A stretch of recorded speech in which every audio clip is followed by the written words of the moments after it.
in watching it as a filmmaker as well, I'm also aware of the fact that there's a second movie that went on, which is the making of this movie, and the kind of enormous kind of will and determination that it must have taken in order to be able to do it. What was that like? How long did it go on? How did you keep your fortitude, and how did you keep yourself going? Yeah, thanks for that. That's a great question. And I mean, it's something that we would actually talk about a lot along the way, because from the very beginning, we understood the film not just as a portrait of a group of people fighting a big corporation, but also a portrait just of a group of people trying to do something really hard that nobody thought that they could do. And there's a way in which a lot of filmmakers have that experience themselves, right? I mean, especially documentary filmmakers who are making a film in which they don't and cannot promise to know what the ending is going to be. We certainly couldn't predict what was going to be the outcome of this election. We just had to persevere.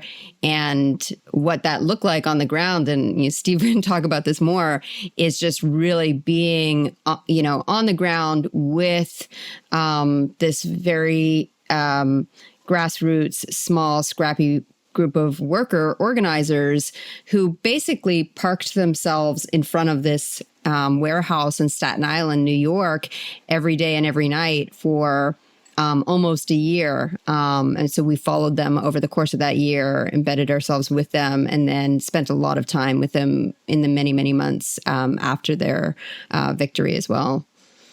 Yeah, one of the things that was very similar in terms of experience was that sort of like what Brett's touching on, that, what the workers at JFK and Staten Island were going through was this process of kind of embracing a deep uncertainty about the prospects of their endeavor. And in some ways, the film team, all of us kind of had to kind of come to terms with that feeling too, that, we had no idea if this is a story about a win or a loss or something in between, and what the implications of that might be. At one point, the thought of watching this really inspiring grassroots movement come to life and then witnessing them and documenting them fail felt like a great liability. And so there was a lot in the early months and year of filming that really kind of tested our mettle and made us have to make a commitment to this idea that win or lose, we had to understand this